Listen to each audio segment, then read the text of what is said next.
कक्षा 11वीं, विषय जीव विज्ञान, अध्याय 3 वनस्पति जगत। इसमें हम 2 अंकों के प्रश्नों की बात करते हैं। तो चलिए इसका पहला प्रश्न देख लेते हैं। पहला प्रश्न है, स्पाइरोगायरा को जल रेशम क्यों कहते हैं? तो स्पाइरोगायरा चिकने तथा लसलसेदार होते हैं, इसलिए इन्हें जल रेशम या तालाबी रेशम कहा जाता है। अगला है, 2 खाद्य शैवालों के नाम बताइए। तो जो भोजन के रूप में हम लेते हैं उन खाद्य शैवालों का नाम है लेमिनेरिया और पोरफायरा, ये खाद्य शैवाल हैं। अगला है, सुकाय किसे कहते हैं?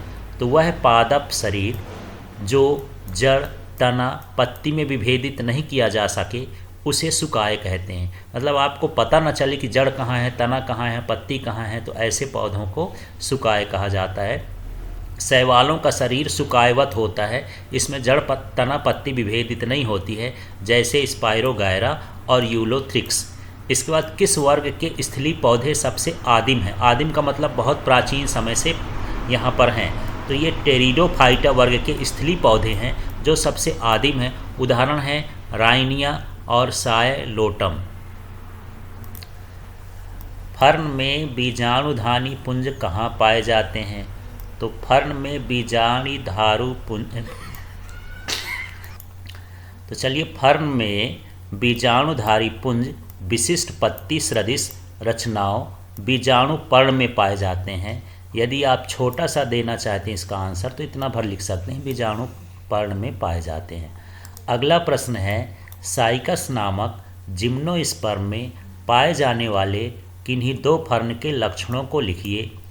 तो इसके 2 लक्षण हैं, तरुण कली, पत्तियों में सर्सिनेट वर्नेशन अंदर की ओर मुड़ा होता है।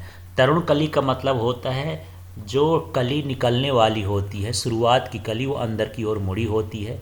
दूसरा है, इसमें कशाभिकीय लघु बीजाणु का होना। कशाभिकीय लघु बीजाणु का मतलब ये है कि इसमें चलन अंग होते हैं इसके साथ साथ रस्से जैसे। किस पौधे का पुष्प सबसे बड़ा होता है? यहाँ पुष्प है, तो किस पौधे का पुष्प सबसे बड़ा होता है? रेफ्लेसिया नामक पुष्प जो होता है वो सबसे बड़ा होता है इस पौधे का। अगला प्रश्न है, भारत में पाए जाने वाले किन्हीं 3 जिम्नोस्पर्म के उदाहरण दीजिए। तो ये पाइनस या चिनार, सिड्रस देवदार और साइकस। एंजियोस्पर्म के किन्हीं 2 अति महत्वपूर्ण लक्षणों को लिखिए। तो इसी एंजियोस्पर्म में बीज का फल अंदर स्थित होता है और अंडाशय की उपस्थिति होती है। अगला है, शैवाल के कोई 2 औषधि महत्व के लिखिए। तो लेमिनेरिया, जेपोनिका, कोंडस क्रिस्पस आदि में विटामिन बी पाया जाता है। भूरे शैवालों से आयोडीन प्राप्त होता है। तो इस तरह विटामिन बी का भी स्रोत है और ये आयोडीन भी प्राप्त होता है इन शैवालों से। अगला प्रश्न है, विषम बीजाणुकता क्या है? इसकी सार्थकता पर संक्षिप्त टिप्पणी लिखिए। इसके 2 उदाहरण दीजिए। तो समझते हैं विषम बीजाणुकता।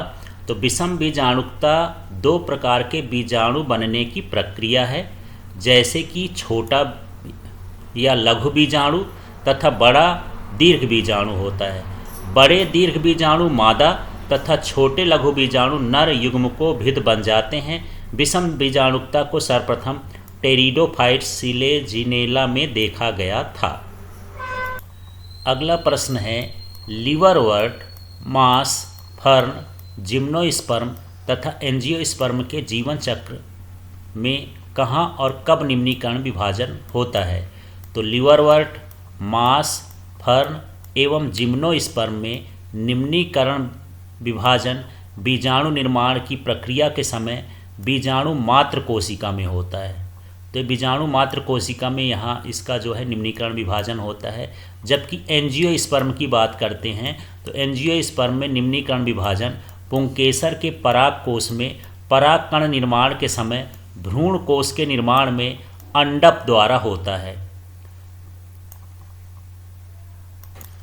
अगला प्रश्न है, जिम्नोस्पर्म तथा एंजियोस्पर्म दोनों में बीज होते हैं, फिर भी उनका वर्गीकरण अलग क्यों रखा गया है? तो जिम्नोस्पर्म तथा एंजियोस्पर्म दोनों में बीज होते हैं, फिर वह उनका वर्गीकरण अलग किया जाता है। ये तो प्रश्न से हो गया। इसका कारण है कि जिम्नोस्पर्म के बीज नग्न होते हैं, अर्थात इनका बीज फल के अंदर पाया जाता है, जबकि एंजियोस्पर्म के बीज फलों के अंदर ढके हुए होते हैं। यही अंतर है, इसलिए इनको अलग अलग वर्गीकरण किया गया है। अगला प्रश्न है, शैवालों का वर्गीकरण का क्या आधार है?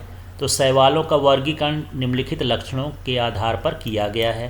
प्रकाश संश्लेषी वर्णक के प्रकार पर, अन्य वर्णक के प्रकार पर, संचित भोज्य पदार्थ के प्रकार पर और सुकाए के प्रकार पर। माने कुछ ऐसे शैवाल हैं जो प्रकाश संश्लेषण करते हैं, कुछ ऐसे शैवाल हैं जिनमें विभिन्न प्रकार के वर्णक पाए जाते हैं, और कुछ ऐसे शैवाल होते हैं जिनमें संचित भोज्य पदार्थ की मात्रा अलग अलग होती है, और कुछ ऐसे होते हैं जिनके सुकाए का आकार अलग अलग होता है। इसके आधार पर शैवालों का वर्गीकरण किया जाता है। तो इस तरह से 2 अंक के प्रश्न यहाँ समाप्त होते हैं।